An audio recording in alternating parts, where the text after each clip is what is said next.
first package that I ordered a few episodes back has arrived in the form of Ian's Elite Stealth Elf. Now, I'm very impressed that CEX sent this figurine inside of its internal packaging. It kind of confirms for decent quality of a figure, and plus CEX normally send these loose, so it's nice to have some packaging to go alongside that one right there. But apart from that, I'm just really bored of waiting for the other packages. Ugh, waiting. Boring! Are you bored of waiting around and doing absolutely nothing? Yeah, I'm bored. I literally just said that. Well, do I have something interesting for you? I'm intrigued. You can take a trip to Sheffield and check out the CEX with all sorts of Skylanders stocked up.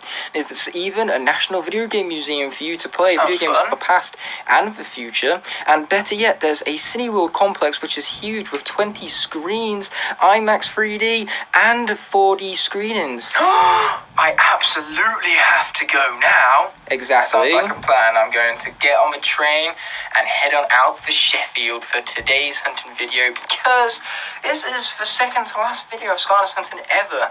The next episode is going to be for the finale of this series, so I've got to conclude it in some epic grand fashion, and what better way to begin the ending of the series with an epic trip to Sheffield all the same. So let's get to that, shall we?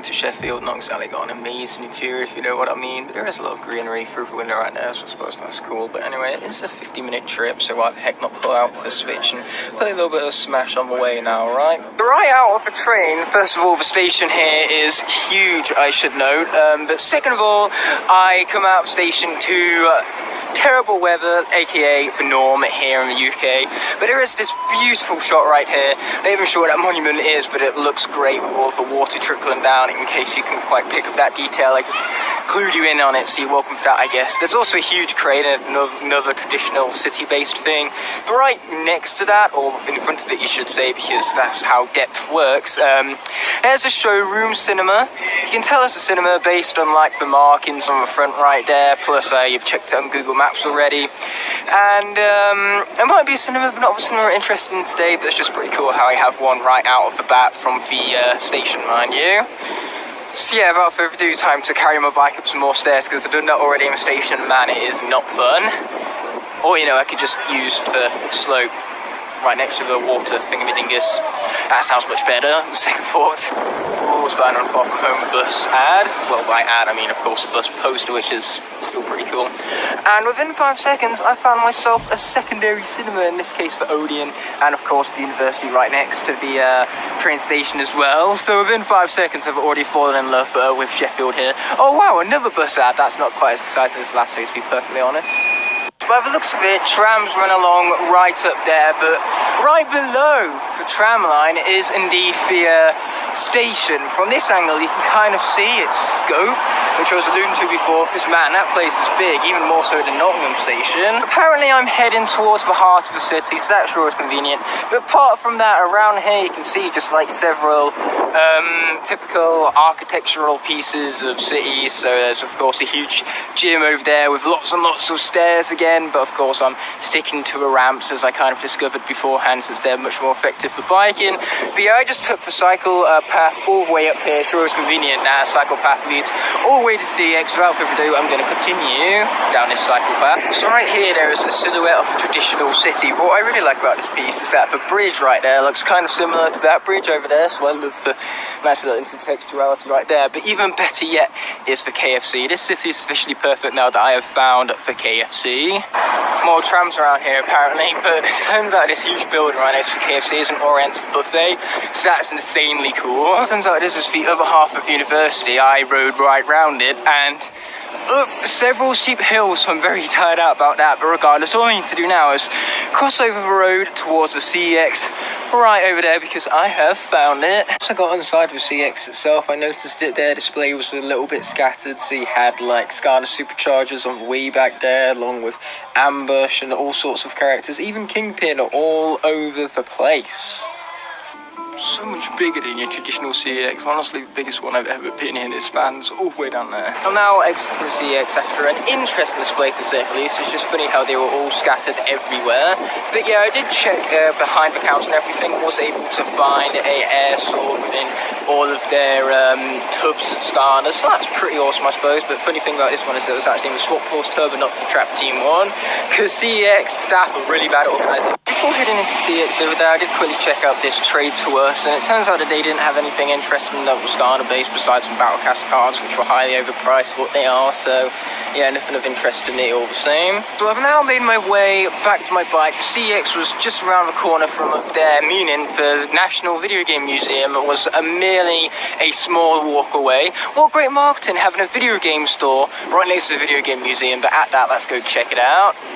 Pretty cool monument up top, to be honest. I cannot even read half of the stuff in there, but this is just freaking cool. I mean, of course it is. It's gaming. You can't go wrong with any of that. Look at that. It's a board. I don't know what the board's for because I can't be asked to read that, but it's cool all the same. Just as I said before, that is quite the arcade board, more specifically for Mortal Kombat right there. The arcade board for that. Jeez, that's impressive. Okay, so there's a huge row of retro arcade games right here, and this one is by far my favourite, even though I really suck at it. I am really bad at this game. This entire aisle is just dedicated to Donkey Kong, giving you a nice little timeline of Nintendo consoles on top of that, so it's just really cool, but this is about as museum-y as a console gets, really. Once again, I'm here to play video games, not read, so I'm just going to stare at the words and not actually read them. Makes sense. But yeah, I do love Donkey Kong, and more appropriately have Mario right next to Donkey Kong, because of course Mario spawned from Donkey Kong.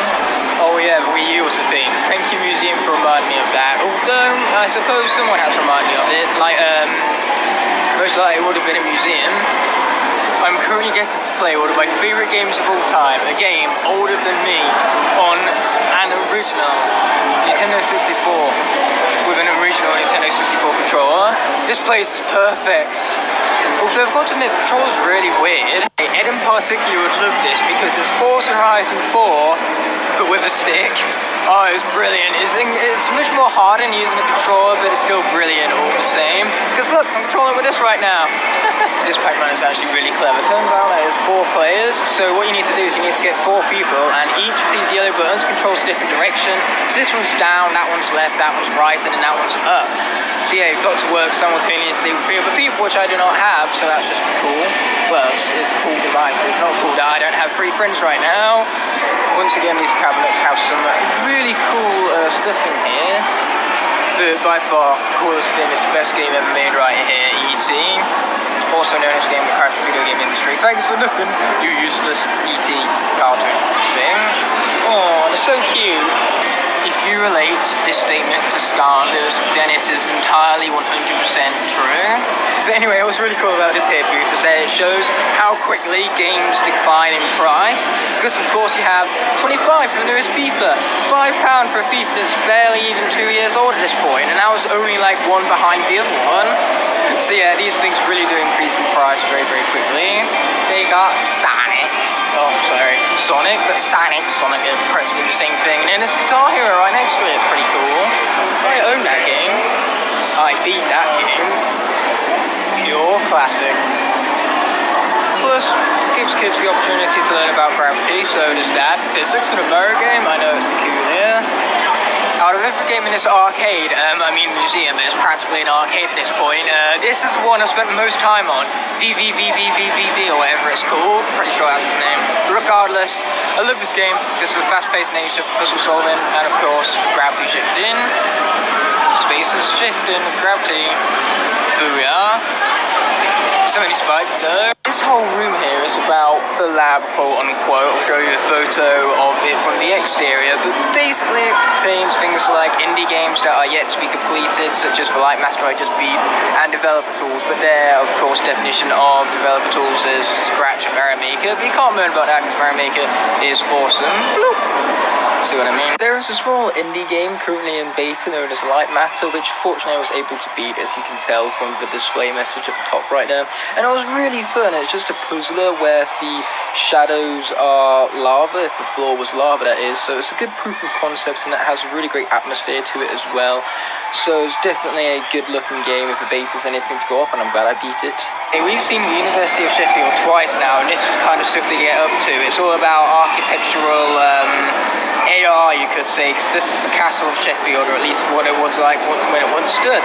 So basically, check this out. AR, no AR, AR, no AR, and it's all because that little barcode thingy is what's given the iPad the AR. So we point it away, no AR. Point it back, AR again. It's very cool, to say the least. So this is practically the museum in its entirety. A couple of video game artifacts encapsulated inside of those cabinets. That's the quote-unquote museum part. The rest of it's just video games, which I have no problems with whatsoever.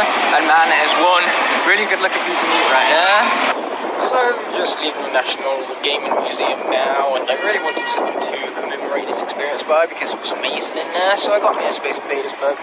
Totally would have got something around Super Mario 64 if there was actually anything in there based around that. So the Space Invaders mug was the next best thing even. So yeah, invading your space. I'm tired, I'm hungry, and I need Wi-Fi for the sake of my Google Maps. So I just made probably the wisest decision I've ever made in my entire life, and I decided to go for food. No, not there. Right there, KFC, baby. As you can see, I'm currently in KFC, and hopefully I don't get copyrighted for song in the background. But yeah, there are plenty of pigeons fighting outside. I'm glad that I chose not to like my bike up right there, to be honest. I don't know why I accidentally put my bike up right there, but there you go. Now, the food is looking great, but the Wi-Fi is looking even better. I've checked Google Maps for the route that I need to take. I've also ensured that my finger has been put in front of the camera plenty, but yeah, basically I might as well take advantage of free Wi-Fi and play some Room Heroes. And so I've had a lot of disappointments recently, so I'm hoping that this summon cannot disappoint me. And we have a heroic straight off the bat, so that does not disappoint. Oh, it's Fiesta with 80 soul stones. Yes, this is hype, fellas. I'm enjoying this. Then we also got Spyro, and we've got Stuffle. Oh, generally the best summon I've got since the update. Now that is hype. We might have had some disappointing moments in the hunting video when I didn't find anything with CX besides, of course, you know, a trap. But apart from that, yes, this by far elevates the excitement of the episode, having got some really great soul stones from this summoning. Sweet. Not a bad view from all the way up here, to be honest. Okay, I'm on a bridge above the river right here. It's probably the canal, but it wouldn't surprise me if I'm wrong by that. But regardless, my phone is on 15%, so I've really got to hurry up and find out where this Cineworld is, because yeah, it's taken me on the weirdest route so far, including across this bridge right here. And of course, the river's the other end. If it's trickling down here, it means it's got to start over there now, right? Huzzah, with only 11% to go, I have finally found the Cineworld. You can tell it's a Cineworld because the D is just so recognisable. And there's also the fact that there's IMAX and 4DX on there. And there's also the fact that Cineworld is on that sign. I don't know why I zoomed out I don't know why I zoomed out, because when it was zoomed in it was so much more easy to see. But still, point is, between that and the very clear Cineworld over there, I'm pretty sure I found it all the same. So now I'm up close and personal with the Cineworld, and man, it's so much more bigger than it seems from the outside, because the building spans all the way from there down here. There's definitely going to be quite a few screens in there, which I'll be able to elaborate once I get in. That's Hobson Shaw. I've seen it already, so I'm probably not going to wind up watching that, because here's the thing, I came to this cinema not knowing what I'm going to watch, so I'm just basically going to wing it, as you say, and see what I watch as we go along. But as you heard right there, the wind is also insanely strong today for whatever reason, and so hopefully my bike being locked up, it's not going to go anywhere from this, and if it does, then I know exactly who to blame, that being the wind. Okay, already this is like my favourite Cineworld so far. You got spinny door thingies, you got snakes and ladders, you got a Starbucks. Oh, it's brilliant. And the foyer is huge, honestly. This advertisement's bringing up above several films. It's so great, honestly. I cannot emphasise just how great this is. Okay guys, as you can tell, I'm the only one in here right now, but basically this screen is very dark and atmospheric. I love it. And even better yet, the exit is kind of neon-like, so if you zoom in on it, you can kind of see that it has different colours embedded within the LED, so even the exit signs here are just awesome. But yeah, I cannot wait for the Art of Racing in the Rain, because that's actually the film I decided upon watching. So without further ado, I'm going to sit down and I'm going to enjoy it. My phone did indeed die after I recorded that last clip for you right there. So unfortunately, the little story I have for you guys about how I got from Sheffield back to Loughborough, none of that was able to be captured on film, but believe me, it's a true story all the same. So what wound up happening is that I got on the train from Sheffield to Nottingham because there weren't any direct trains running straight from Sheffield to Loughborough, so I thought I'll just take a train down to Nottingham and then take a train from Nottingham to Loughborough. But unfortunately, the train that was leaving for Nottingham was 10 minutes late in its depart. So when I got to Nottingham station, what wound up happening is that the train that ran from Nottingham to Loughborough, I missed it by 2 minutes. 2! Which basically means that if that train running from Sheffield to Nottingham wasn't delayed, then I would have been able to get on a train from Nottingham to Loughborough just fine. So what I had to do instead was I had to take a bus from Nottingham to Loughborough, which was so annoying because I paid for these train tickets and I couldn't even have a train back to my hometown. I had to take an additional bus, which was an additional fee. And it took so much more longer as well, so that was a big nuisance. But I got home just fine, that's what matters. And I got a fun story to tell you guys from it. But as for the Sheffield experience itself, I'm going to admit it was a little disappointing. Purely because if we filter Skylanders based on the stores, then we can actually find how many Skylanders were in stock at Sheffield once I get down to all the S's, that is. And now I have gone past all of the S's in typical Ignite the Fire fashion. But at that, I have finally found Sheffield right there. And we apply that, and you can see that there are way over 160 Skylanders found at the Sheffield CEX, and yet still, the only thing I could find out of all of these figurines was an air sword, so that, I suppose, was the only disappointing part of the CEX trip to Sheffield. And then, of course, there was also the fact that the video game museum, whilst it was definitely great, it was much smaller than I was expecting, if I'm being perfectly honest. And all of the games, despite being incredibly varied, because as you can see from the photo to the top right, they had a lot of games, but the point here is that a grand majority of these games were multiplayer based, so this museum was very much tailored towards groups of friends going in there and playing the games together. But because I didn't have any friends on me, it was very difficult to play all of these multiplayer oriented games. And there's also the fact that the queues for the games were extremely long for whatever reason, so that really annoyed me. The fact that I was waiting in lines longer than I was actually playing games. But apart from that, the video game museum was awesome, and those were the only two aspects of it that disappointed me, really. But things did get much better after that, because not only did I have an amazing Ring of Heroes summon, but I also got an amazing Cineworld to geek out about, because that Cineworld in Sheffield was amazing. The experience was amazing. And speaking of that experience, the film I watched for Art of Racing in the Rain, I'm going to leave my review for that until later, because for now, as you can tell, I'm at a bit of a different location to normal, because I'm actually at the bus stop for a bus that goes directly from here to Nottingham. Then when I'm at Nottingham, I'm going to terminate there and take a bus from Nottingham to Sutton-In-Ashfield. Now, why am I going to Sutton-In-Ashfield?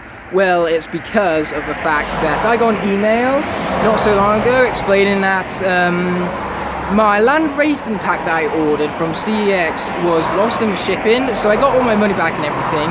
But it turns out that this could be a blessing in disguise, because Double Dare Trick Happy and the Gold Rusher, I can get those characters separately for cheaper prices. One of them is at Sutton-In-Ashfield, which is where I'm going today, and then tomorrow I'm going to go to Coalville to pick up the other piece of the puzzle, you could say. But those aren't the only locations I'm going to today, because I'm also going to take a stop at Long Eaton, because that just so happens to be in between here and Nottingham, so might as well get off there and have a little bit of a look around, film a little there. So you have 3 new locations that I'm going to be checking out in this video, because let's be honest here, the Sheffield portion is a little bit short, especially since this is the second to last video of Skylanders Hunting, so it should be a little more grand than that, don't you think? So without further ado, I've just got to wait here for my bus. See once that arrives. Right out of the bus stop, we have none other than a pub, which of course my dad would be quite satisfied by, but other than that, the CX isn't going to be far from here, so can't wait to go check that out, I guess. There's also a cafe as well, so 2 drinking places, one next to the other. Of course, though, a cafe is much less oriented around alcohol, so my dad would like it much less. With high-vis jackets this high-vis, honestly, it would be a question as to how I couldn't be seen, because of course I could. Anyways, I came here looking for CEX, and it turns out the game is naturally like only a few foot from where I was before, so that's also awesome. Let's check it out. No Skylanders, but this is pretty cool at least. It's got 12 adventures on it. But yeah, well, what else would it have on it other than 12 adventures? It's an endgame calendar for crying out loud. And maintaining with a Marvel theme right here, Marvel vs. Capcom and Infinite, even though that was an Xbox One, but there it is with Ultron looking all menacing at the top right there. Pretty cool, but apart from that, as I said before, no Skylanders, so game is a bust, unfortunately. So this right here, I'd presume, is the town centre-esque area. I apologise that the sun is kind of blinding right there, at least it is for me in person, but hey, I can't exactly moan about good weather. I'm in the UK here, so I'm supposed to appreciate good weather. But regardless, the CEX is right over there, hopefully you can see it, so that's very much our next stop. So standing outside of CEX, I can kind of tell that they have a Skylanders display already, so I'm going to go inside and check that out in much more closer detail. So glad that they actually have a display for once. At least I found a CEX with a display for once, I should say. Not quite the one I'm looking for. I'm looking for a regular one and not the power blue one, so it's quite unfortunate that they don't have that, but they do have some traps up there. Interesting how they've displayed them. And of course the minis and the 2 starter pack syntheses. And the Xbox One version of the game as well, so pretty cool to actually have seen something on display for once. Well, CX was unfortunately a bust. We did at least get to see a display for once, but hey, that's a Methodist church over there, for Trinity Methodist Church to be more exact. It would turn out that I just looped around because this was the CX we was at before, just of course from a different angle, since I'm currently in this little alleyway I found. Regardless, now that I'm back into the town centre, I'm going to come the way that I came. Ooh, scary Halloween masks right there. But regardless, yes, as I said, I'm going to be going the way that I came in order to get back to the bus stop already. Got several places to go in such little time. Hee. But where did that little laugh come from? Got no idea, but I'm going to stick with it all the same. Ooh, burgers. I love me a good burger. Anyway, we're going to follow this cobblestone road around. Hello, cute little doggies. You can come in to say hi to the camera, I guess, which is very cute of it. And it's nice structure with the roses and everything, because, hey, Remembrance Day is somewhat soon, with it being November time that it arises, and it's being only September now. Where am I getting all of this weird commentating from? I don't know. But regardless, yes, that's the structure, and then behind it is, of course, the church, naturally speaking. Another one, I know. What a bench. Gotta respect that bench right there for its awesomeness, its uniqueness, its location, its comfort, just everything. It's quite the bench, don't you know? An amazing bench at that. Just to emphasise it, that was a great bench. Here I am on the bus leaving Long Eaton as I speak. Of course, this also means that I unfortunately need to say goodbye to them glorious high-vis jackets. Oh, on the game as well, I suppose, but I'm not going to miss either of those nearly as much as I'm going to miss that incredible bench right there. Now we're about to pass that same sculpture I showed you beforehand. In fact, there it is. And once again, the sculpture for that their piece of architecture just isn't as great as the architectural art placed into that bench. It's just such an artful bench, so artful in fact, that its beauty far outweighs those of the flowers going around this roundabout right here. Man, what a great bench. So now it's time for my bus transfer, which means that I've got to just walk through Nottingham here in order to get to the bus that will take me all the way to Sutton-In-Ashfield, so that's pretty hype, I guess. The fact that I get to see this beautiful city once again. Of course, it's not as good as Loughborough, but that's mostly because I have a little bias towards Loughborough, haven't grown up there and everything. But, man, town centre's still as boring as it was before, or should I say city centre more exactly. Because, yeah, so what they got up there is all of the gates just blocking people off from it, or whilst it's in the construction or something of that calibre. No, City World, no! Oh, unfortunately, I can't quite go there just yet, guys, because I'm going to miss the bus stop that's that away otherwise. But don't you worry, City World, my friend. I will return to you. No! Why does this Burger King look so abandoned? But regardless, there's Victorian too. Just got to travel through there and then I'll effectively be at the bus stop for Sutton, so that's pretty hype. That is so damn good looking, and for once I actually know its name. It's a BMW i8 Roadster. How do I know that? It literally says it right down there.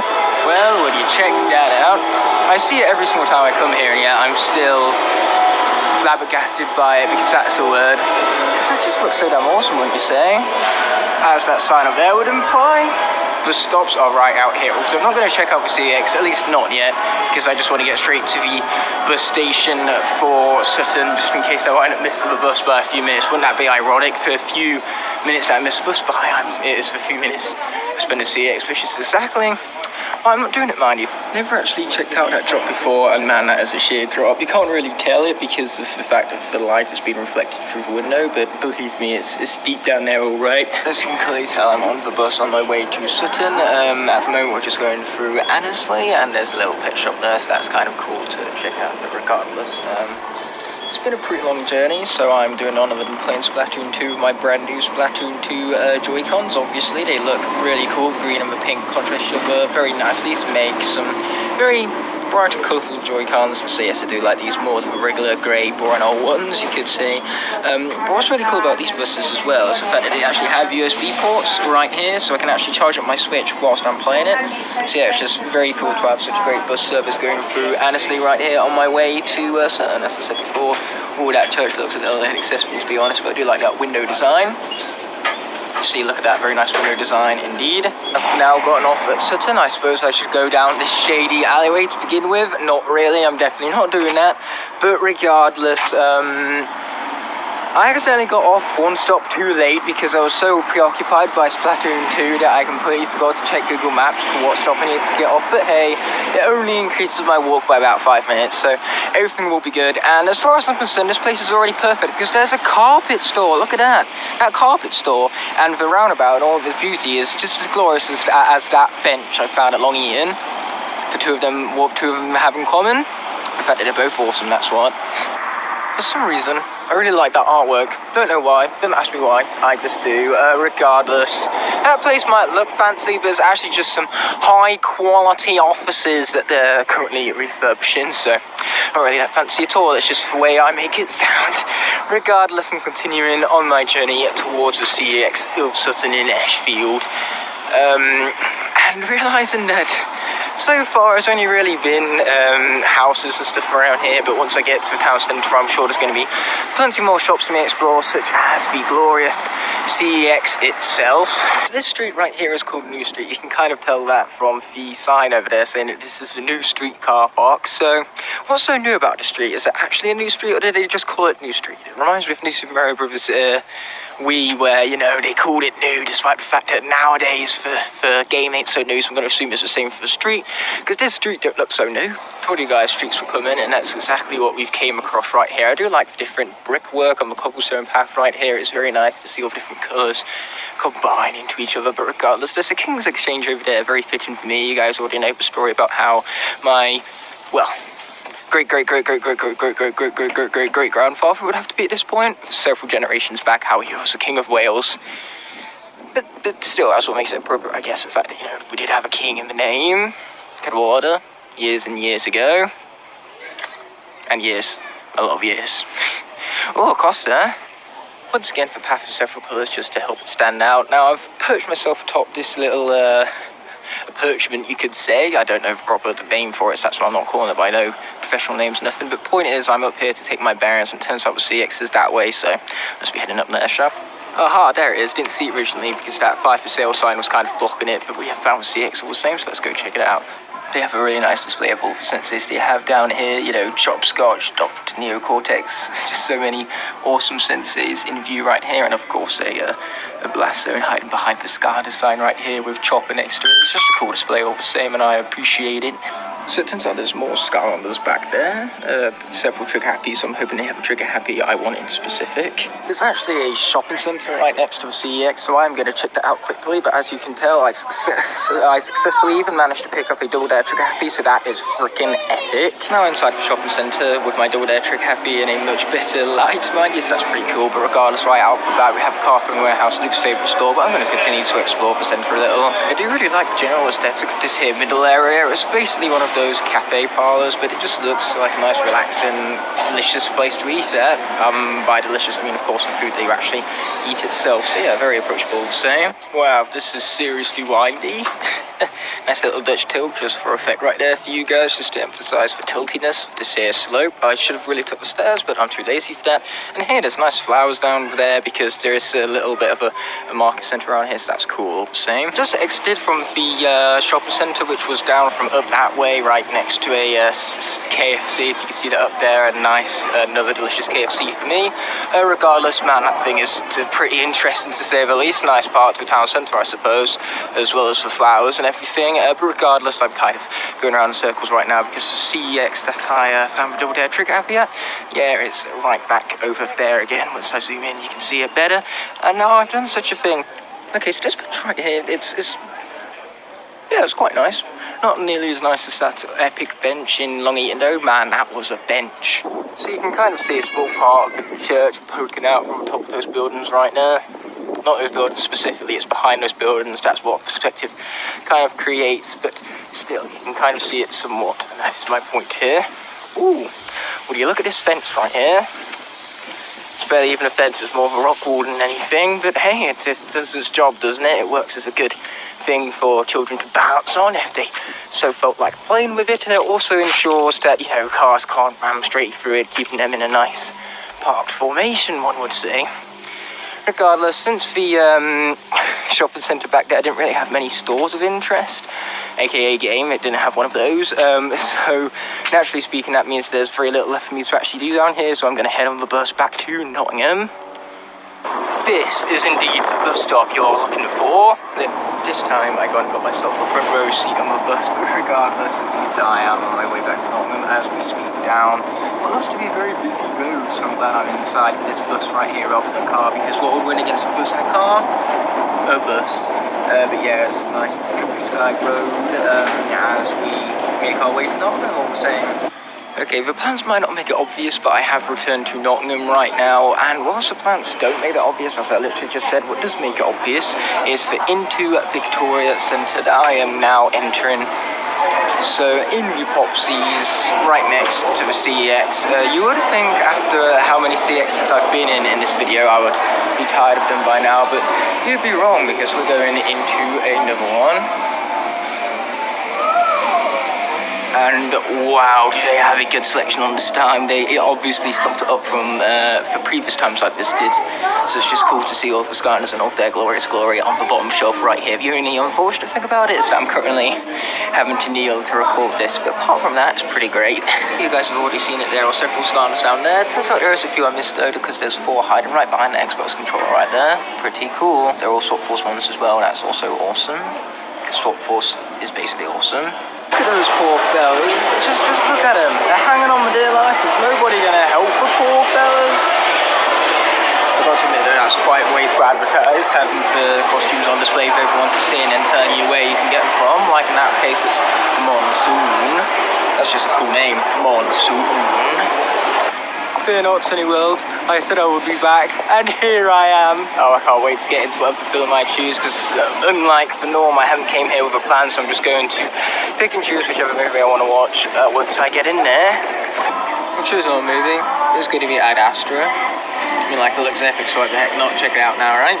Geez, that's a load of bikes. Of course, mine ain't here because taking the bike on the bus isn't the most ideal of things, but regardless, as you guys saw right there, I did book a ticket for Ad Astra at 2:10. I'm very much looking forward to it. The film looks really good, but fortunately there is a good amount of time before the film actually starts, so I've decided to take this back road street right here because it actually loops round to a McDonald's, which I believe is right around the corner from here, and of course you also get a nice shot of a massive church right there. So I'm going to grab myself some lunch at that said McDonald's, and afterwards I'll check out another CEX, because as I said before, clearly we ain't had enough of those yet. I'm zoomed in on that with good reason. Basically that is the exact lunch that I just ordered for myself, because it is delicious and I cannot wait to try it again, and it's limited time as well, so it ends pretty soon, so I definitely want to take advantage of it whilst it's available to me and have some of it. But regardless, yes, that is the order. As you can see, I did pay top dollar for it, but for a double quarter pounder, totally worth it. thank heavens I'm now out of that McDonald's. It was absolutely packed in there. I'm surprised that I got my food as quickly as I did. But regardless, there is the secondary CEX within Nottingham that I'm going to be checking out. Now, once the other one was a bus, I have a very good feeling about this one. So, it would seem I was wrong about that CEX right there. Unfortunately, it had no display and no Skylanders that I need. But hey, there is a shadow to show off at least, so that's cool. But, what did happen is that because I spent so long queuing up in there to see if they had any Skylanders that I needed, I'm now starting to push it for time, so I need to very swiftly move on to a cinema right here and hope that I'm not late for the film all the same. Time now is 4:45. The reason why that's important is because the Skylink going direct to Loughborough was at 4:40. I missed it by 5 minutes, literally. That's quite unfortunate. So it means I've got to wait another hour for direct to Loughborough one. So I'm going to check out Forbidden Planet in the meantime. Why the heck not? Alright. So right off the bat, I was greeted by all of these very awesome looking action figures. Even you had Thanos and the Hulkbuster armor up there, which looked incredible. Might also add, but then on the secondary shelf, you had all your Star Wars stuff alongside Captain America and a bunch of DC stuff as well. But I'm going to be honest with you here, there's two shelves below that is where I started to lose my interest. Sure was a cool few things like Spider-Gwen, really my true interest in this shelf laid on the top element, where there was of course the Hulkbuster and Thanos himself. This right here is what I'd call the awesome corner, because not only are there some really cool Transformers here, a part of the Generations line, so it's mostly stuff from like the game, so in that case that's War for Cybertron, or at least based off that series, but there's also stuff from the films like Cogman being from The Last Night, and of course this Decepticon fella being from Dark of the Moon. I don't even know his name because I just don't have that much love for the films. However, stuff like that classical Soundwave and the keychains and stuff I just find really incredibly cool to see such Transformer stuff. Unfortunately though, the prices are incredibly dear. But now comes the section which I'm sure us Skylanders fans are going to be much more interested by, starting off of course with the Spyro controller holder and a deluxe Crash Bandicoot figurine alongside some mugs and several other awesome Crash Bandicoot stuff like figurines and even a plush over there which I'm about to check out, mind you. And it's not just for Crash either, there's also the best Bandicoot, Coco back there, and Dr. Neo Cortex. Oh no man, Forbidden Planet is now closed, but hey, at least you can still see the back of that amazing Hulkbuster armor now, right? Look at it. Regardless though, I am currently waiting outside of my bus stop for the Skylink to arrive, so hopefully in 7 minutes I can be heading on the bus, heading home. Although man, these things do not show up well on camera to say the least. This Skylink is an awfully strange colour that I'm not used to, but hey, how do I know that's even going to Loughborough? It literally said so right there. And so I'm now on the strange little Skylink home. That's his new little nickname, strange little Skylink. But regardless, we are leaving Nottingham behind, at least for now. But I can guarantee you this much: this is not the last we're going to see of Nottingham in this hunting series. But regardless, it's a miracle that my phone has actually lasted as long as it has, considering its low percentage since the last few clips. But now that we're leaving Nottingham behind, I will see you guys once I get home. Bye Nottingham, goodbye. That was a solid wave right there. If anyone asks you what solid waves looks like, you just directed them right there to that amazing looking wave I just did. Oh, another McDonald's. Now I can add another one to my list of 6 billion ones that exist in Nottingham already. Aeroplane. And of course wind turbines. All of them combined to something pretty awesome. Because it's actually this Midlands Airport, which is located right over there, along loads of fields of grass, as you can tell from my zoomed in point of view. I'm now back from my long bus ride from Nottingham to Loughborough, so now that I'm home I feel like it's right for me to talk about the two movies I saw in this here video. So starting off with The Art of Racing in the Rain, which I saw of course even in the Sheffield portion of this video, and basically a lot of critics love this movie. A lot of critics also hate this movie. I find myself falling down the middle to where I think it's okay. The characters are pretty human, and that allows you to really invest into them emotionally, and it means that the film can hit some really great emotional beats. So that is definitely a very strong positive for the film. However, the main character is just so flawless and takes out a lot of investment for me personally, because there is an inner conflict with him whether he should prioritize his work life or his family. And with him, he always wants to go for the family. He always puts his family first above his work, but his family is telling him that his work is just as important, so he's pushing through for his work, for his career, for his family. He's doing all of this for his family. So in a way, it kind of draws full circle, which in and of itself on a character beat is very interesting. But it takes investment out of the main character for me, because it just presents him as so flawless. It doesn't present his viewpoint as wrong whatsoever. And then they look at the grandparents as so antagonistic, and it's just, it really pulls me out of the film, just some of the things these grandparents do which are so antagonistic, and yet they don't even feel like they should be antagonistic characters. So why the heck they was even presented like that to begin with, I don't know. But the film being told through the perspective of a dog was really unique and very well done. I do quite like the dialogue here. It's very clever and again adds to that emotional investment. But really, the final negative I have for this film, which is really why I'd say it's only okay, is for tonal inconsistencies.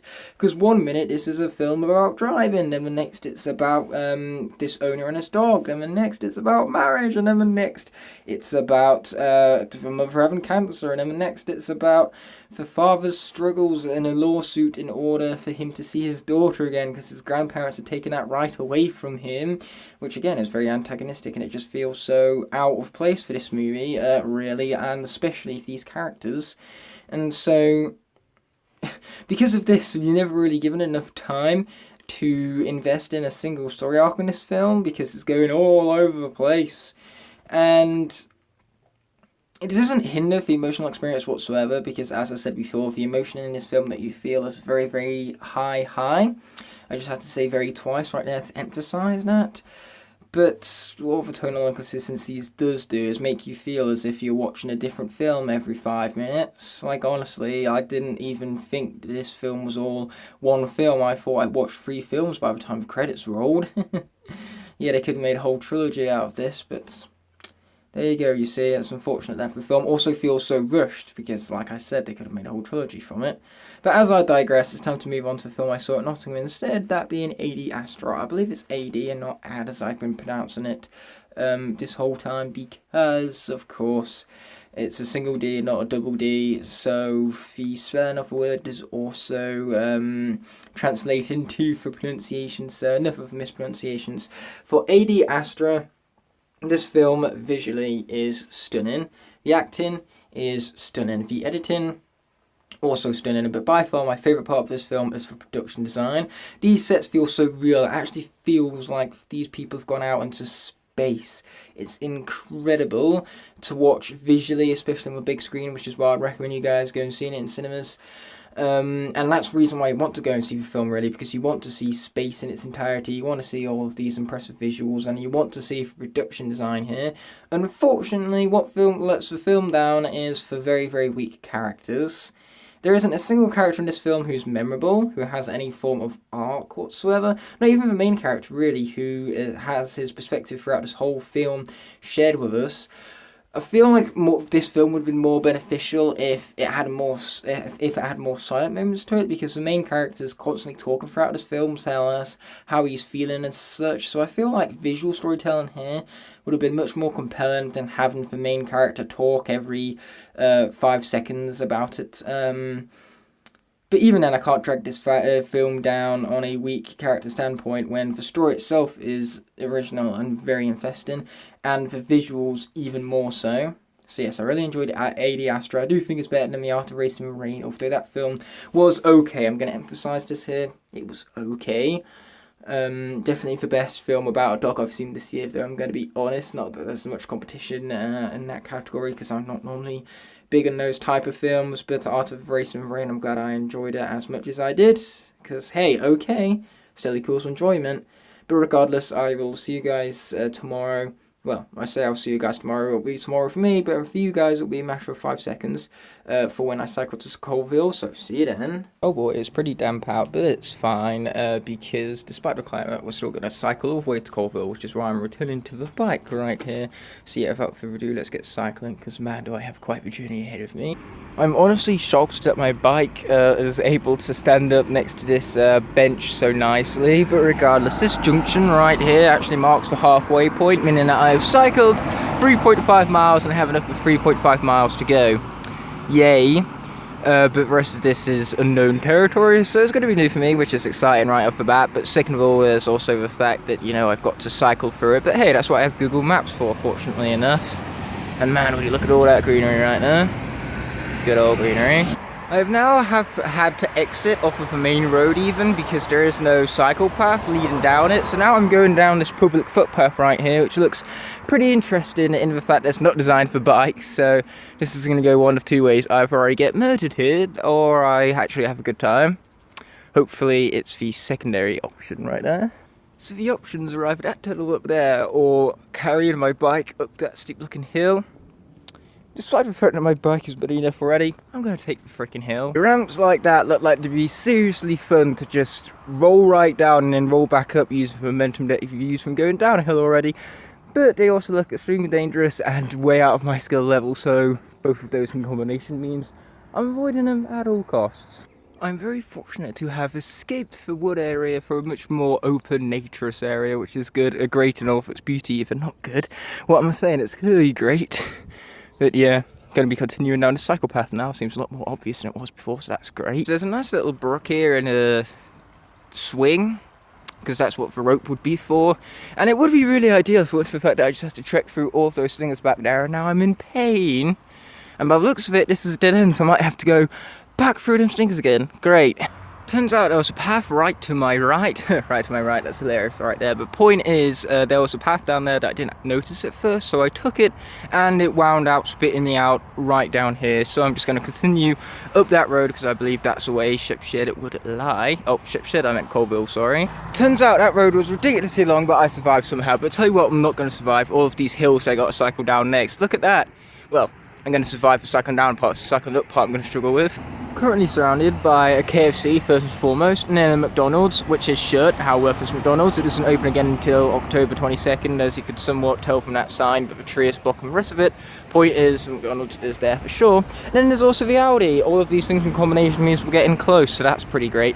But regardless, I did take a little stop at Audi because I'm ridiculously thirsty after how much cycling I've been doing, so I just wanted a 2-litre bottle of water. Can't wait to gulp this all down. Would you look at that beautifully built, good piece of architecture to have in the centre of Coalville, I guess, because this is indeed the town centre where I've managed to successfully lock up my bike. Now, I believe the CEX is up there in that general direction. I'm hoping it is anyway, because this is very much, as you can tell, the direction I'm walking, so let's do that. By you do that, I mean walk there. Coalville Library, nice. There is a little inscription above the Coalville Library letters, by the way, but you can't really tell because of that dang tree being in the way. That's just typical in this series for trees to be blocking all the interesting stuff. But yeah, it's got a line on it, and that just makes it all the more nice that I was alluded to beforehand. Plus the flowers always equal beauty. Oh, hey there, little guys. I'm going to admit all of these different pictures that have been put up. I generally thought that these posters had real humans from a distance right there, so it just felt like real humans were just all the way along the wall right there, when clearly they're not, because I literally just said that they are pictures. But regardless, now that I've came to this little shopping centre based area, the CEX is right up there, so I'm going to go check it out. Can't you see him yet? Let me take a little closer. Go a little closer than that. Okay, now we're real close. They got a flip brick on display down there for $3.50, but really when it comes to the display, that's about it. They do have a few behind the till, but those I could only really get a photo of, as you can see, to the top left right now. But hey, what matters most is that I did actually find my Gold Rush in all of its glorious glory. I mean, like, look at that colour palette, it's so great. Thank heavens phone bargains right here, because now this means that I can have some delicious watermelon sweet McBobs alongside my water.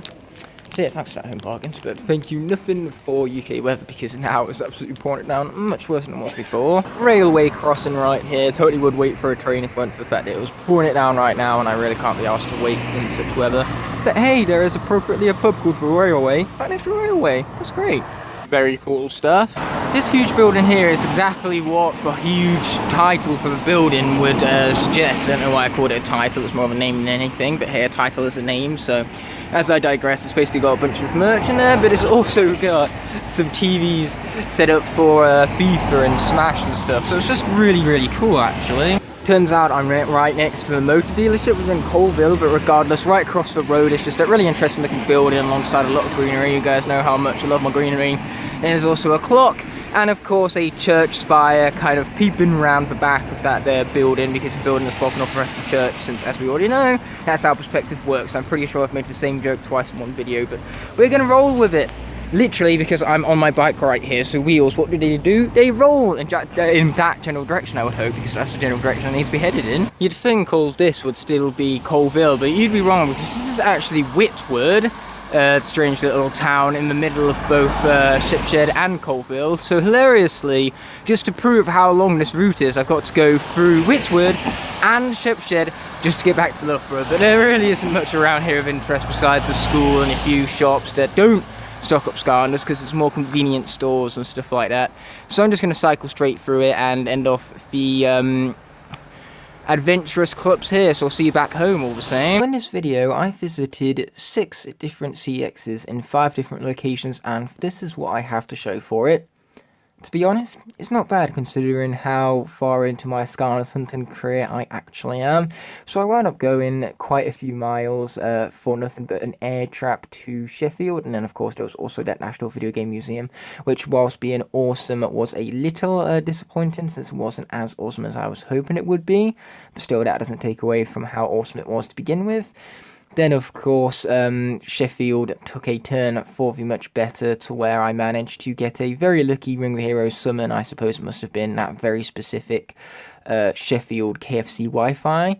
And then afterwards, of course, we had the excitement at the Cineworld of Sheffield and the hilarious story of how I managed to get back to Loughborough.